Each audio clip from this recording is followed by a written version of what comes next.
We've asked human rights defender, advocate Sipho Mantula to join us and share some insights into the story. He joins us now via Skype. Dr. Mantula, thanks very much indeed for joining us. Welcome to the program. Evening, Peter, and to the viewers, Jumbo Africa. All right, so well, let's start with Sustainable Development Goals. They've been disrupted quite a bit with COVID-19.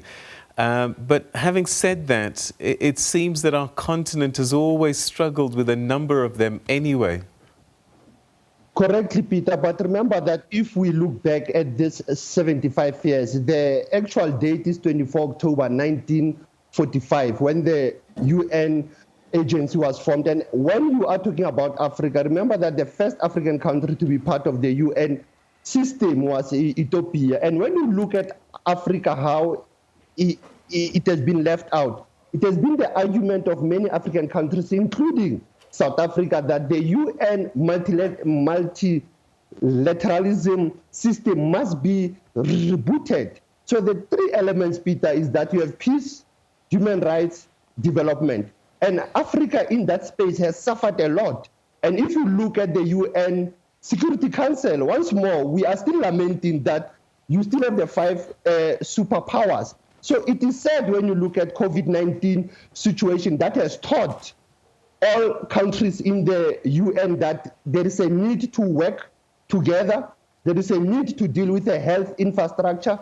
There is a need to talk to the issues of the poor and needy now, because the UN has become a global north institution, has become which others will call, Peter, is it United Nations or divided nations? Because they've never united African continent, they've actually divided African continent. When it comes to peace, human rights, how many peacekeeping missions of the UN since 1945 have been in this continent? But we have never smelled or felt this peace process.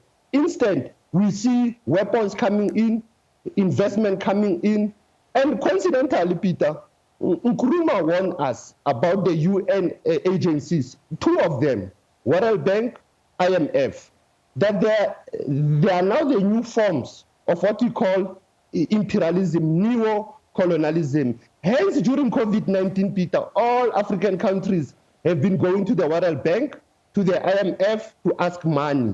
Why are we not focusing on developing African multilateralism, bilateralism, and avoid the United States unilateralism that has damaged the world affairs? All right, so what you're saying, 75 years on, the United Nations has not done a lot for our continent. It has actually divided, but on a very positive note, you will recall the incident of Rwanda genocide. It is only now we see United Nations supporting the process of Rwanda transitional justice system. We saw just recently refugees from Burundi going back to Rwanda. But we still have the Southern Sudan conflict that have started in 1956, that the UN it is still grappling with it. We still have the conflict in DRC Congo. The UN peacekeeping mission has been there since the time of Lumumba. Lumumba was killed in their eyes. You think of the crisis in Palestine, the crisis in Afghanistan, Yemen. The UN has failed. Despite, even if, Peter, we had two prominent Africans who have said there, Boutros Ghali, Kofi Annan. But both of them have been given a tough time to can change the UN system. Hence we say you need to reboot the UN system because it is focusing on the global north and it has forgotten the global south. Where does the African Union fit in with a global body such as the UN? You know, Peter, you'll understand before the African Union, Organization of African Unity, OAU, in its formation, worked closely with the United Nations in many conflict resolution areas. And recently, when the AU was reconstituted, you have what you call the high-level panel of AU and UN meeting every year in New York. And that's where we see that the AU and the UN have been working closely. And remember, Peter, I've said it to you at some point that the United Nations, some of their offices, they are based in Addis Ababa, meaning we've been having this relationship with the global affairs as the African Union. The main challenge is most of the African leaders, diplomats, technocrats, when they go to the UN, they become what we call, Peter, political tourists. They don't come back and give us the report. Coincidentally, 2020 has shown them a lesson that it is online visual 75 years celebration. There will be no sirens and noise in New York. So for us, we are saying diplomats, when they go to the UN from Africa, they must bring their report back, because if we want to change the UN system, it must be people-centered.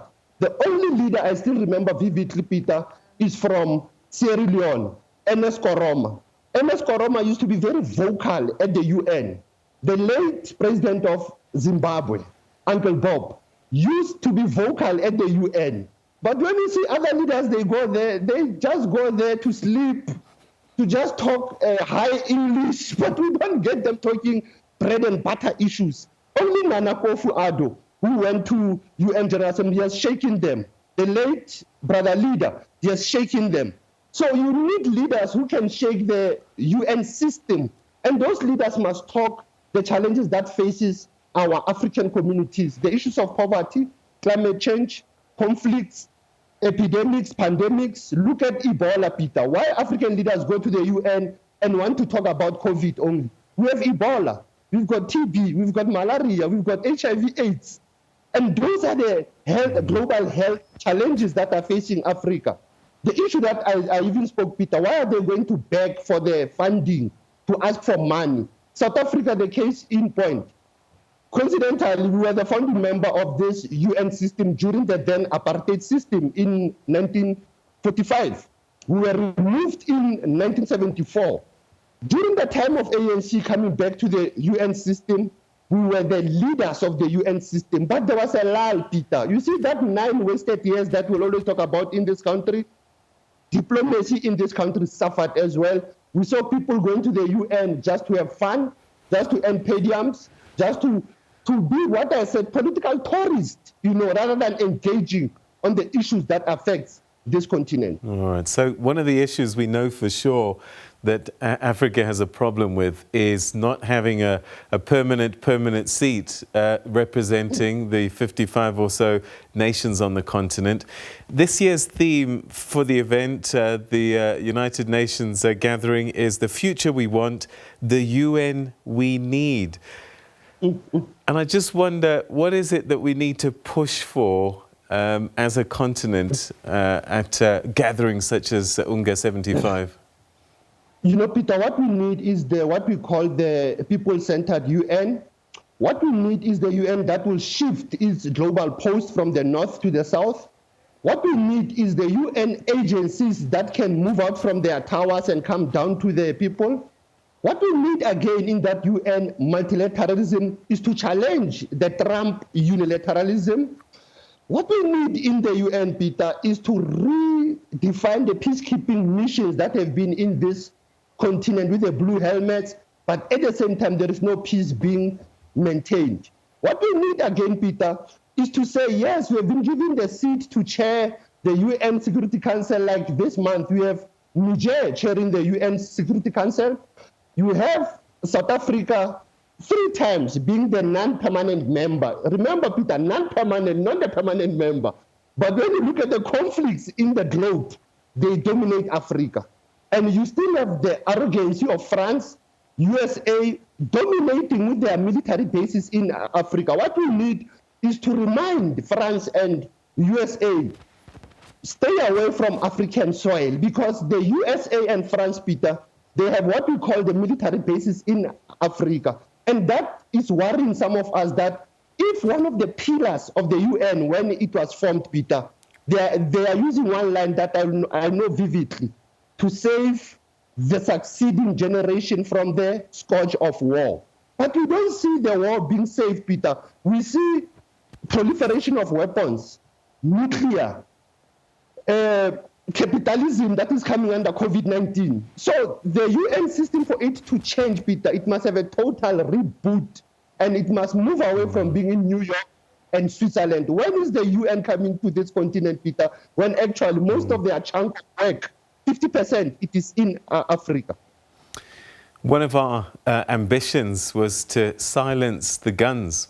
And you talked a little about conflict and peacekeeping forces. And I just wonder what more can be done and by who.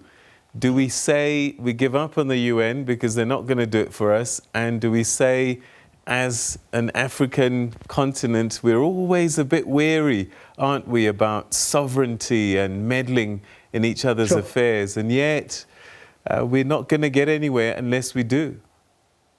Correctly, Peter. You know, I've been saying silencing the guns start with the silencing of their minds. It's silencing with the closing of the armaments institutions that we have in the globe. And we should not move away from the UN, Peter. Actually, in our reforming of the UN, we must be at the center stage. And we should have models that we can assist to the world. And as well, when you have an African bloc, African delegation going to the UN, they must sanitize those European diplomats about our African issues. Rather, they must not be quarantined with European knowledge when they are in Africa. That is the problem we are having with some of our African diplomats who are at the UN. Agencies, Peter, like World Health Organization, it is led by the son of the fertile soil from Addis Ababa. But Europe and Americans, they've been criticizing Dr. Ghebreyesus. We should stand against such hate and issues around him.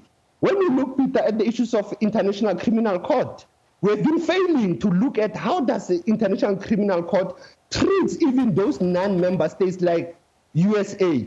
But actually, we saw ICC as if it was targeting African leaders, which it was not correct. We could not leave Bashir left off the hook. We could not leave people like Bemba. You know, we could not leave people like Ouattara. We could not leave like the rebel leaders in Congo just to go freely, because the issues of crime against humanity has been there. The crisis of Darfur genocide, Peter, they are there. So it is important for us, if we want this new UN system to even reboot for the coming 100 years, Peter, the coming generation must find their space. The youth are not getting their voice at the UN level, Peter. The issue of direct access at the UN by the civil society is very important. And remembering that, Peter, UN system assisted the ANC and the PAC during liberation movement. The PAC ANC had an observer status there. What is happening now with our liberation movements when they are going to the UN? Are they liberating the global system, or are they benefiting from those funds that comes from the UN? So it is important, Peter, that when I'm saying let's reboot, I mean let Africa reassert its role. Like we have the Peace and Security Council, Peter, in Addis Ababa. We should be very clear on the crisis in Mali. We should be clear with the crisis in Juba, the crisis in Somalia. We should never allow the UN to lead us in some of our peacekeeping missions when we have proximity, intimacy of the challenges that faces our communities. Advocate Sipho Mantula, we're going to have to leave it there, but I look forward to talking to you possibly next week about the UNGA 75 as it unfolds and coincidentally begins on Kwame Nkrumah's birthday. 111 years, Peter. He will have turned 111 on Monday, actually. And remember, Nkrumah, Peter, like I said, he was very clear. The UN system, we have to fight against the neoliberal agenda of World Bank and the IMF. Okay. Advocate, thank you so much. Always good to talk to you.